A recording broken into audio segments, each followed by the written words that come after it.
You're about to present upstairs. I want to thank everybody for coming to this discussion. My name is Domingo Estevez. I represent Students United for a Free CUNY. What I'm going to talk about today is a short history of CUNY and the fight back. Was anybody else's school in here free for any period of time? Nah. Alright, so CUNY is unique in the sense that in 1847, a man by the name Townsend Harris, the Bill Gates of the time, basically, a lot of money, felt that the immigrant community of New York City at the time, being predominantly Jewish, Irish, people from all over, like Eastern Europe, Southern Europe, needed a education because they weren't being allowed to Columbia, NYU. These schools weren't accessible to them. So he felt, out of the kindness of his heart, that he needed to help the working class. Our history starts in 1969, when 5 students of color, consisting of the, Puerto Ricans and African Americans, came together and said, how is it that this school is 95% white?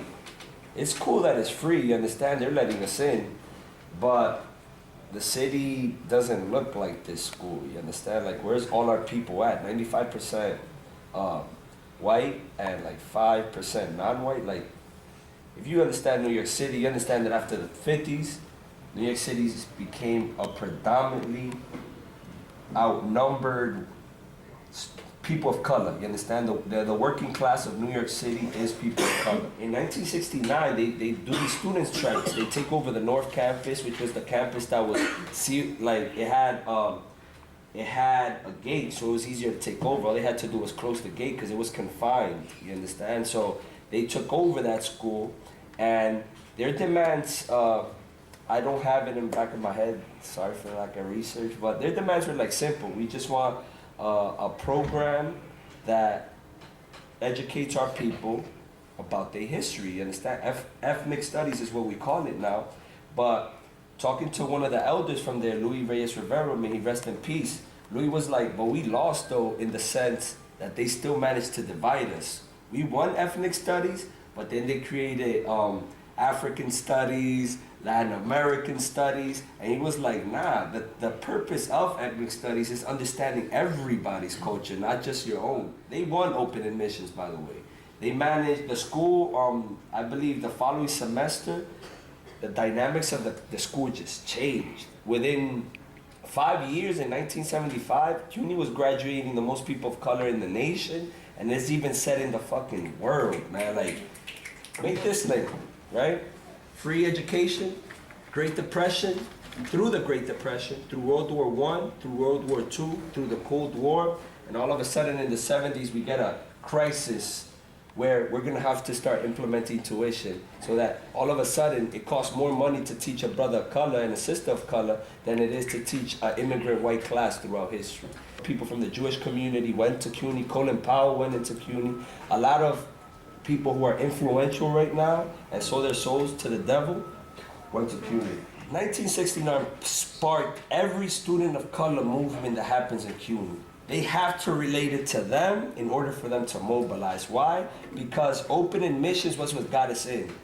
But I'm sure they weren't saying, okay, we're gonna open the doors for y'all and make y'all pay tuition. Like, we're coming to school for free ourselves. We want our people to come to school for free, right? 1976, they try to close down Ostos. And under it, if we understand how tuition hikes go, under it was the tuition hike. You understand? So we're closing your school. People of color, concentrate on keeping this school open, right? And under it, it was, boom, here goes the tuition hike. So you come in next semester, you gotta pay $90 to come into school. Doesn't seem like a lot, but during that time, that probably made a big difference. I don't know if y'all were with New York when they were doing the gay marriage bill, like so couples could get married. So they passed it under that. And everybody's like, oh shit, yes, progressive state, this and that.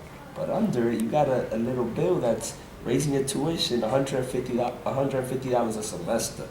So with that being said, going back to the student movements, in 1969 we had that great strike. Community came out and supported, you understand? The community kind of stood together. The campus became one huge community because people in Harlem understood this isn't City College, which is surrounded by Harlem. understood the importance of their children getting an education so they can better their conditions, you understand? So that happened. 1976, the community mobilized to save Ostos Community College, which was threatened on closure. So they moved and they won that. Ostos is still open to this day, pretty nice facility for it being in the South Bronx, one of the poorest congressional districts in the United States of America. Then we have 1989. 1989 is important in CUNY. Why? Because in 1989 was the only time in CUNY that we had a victory where the whole state budget was vetoed, right? And now we have the son, we have Andrew Cuomo. Back then it was Mario Cuomo, his father, and the whole state budget was vetoed because of student mobilization. They were mobilizing 10,000 plus students, but the difference was their engagement on mass direct action. It wasn't just like, okay, we're gonna march on these streets and they tell us, oh, we can't take the streets because you don't have a permit. You're gonna have to go on the sidewalk. Fuck that shit.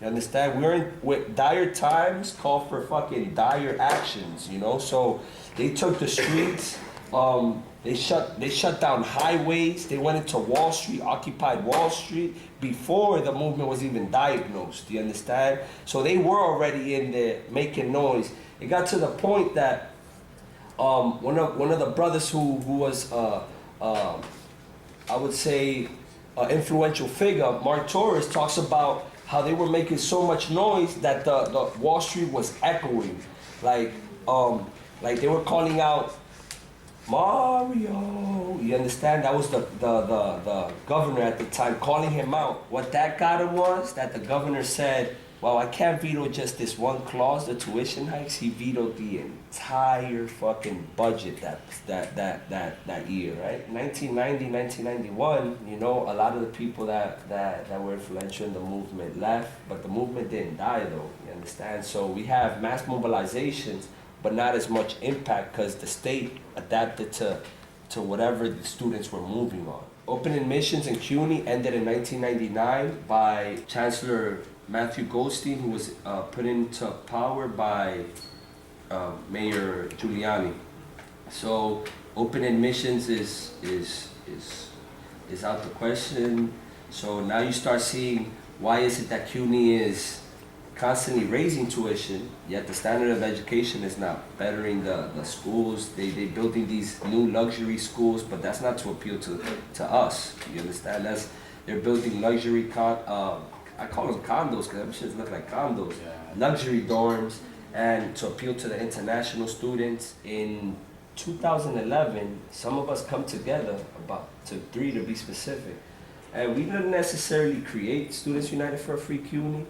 We diagnosed it because nobody creates shit. The people who are in the group are the ones constantly innovating and recreating the group. So Students United comes into play, and it's probably like the only majority student of color group. If you understand in your city, you understand we got the 7th largest army in the world, right? And that's the NYPD. The NYPD is basically, they play a dual role in the sense of, if you don't break the law, you got your back. But those are our laws, those are oppressive laws that are oppressing our people. So we're constantly breaking them.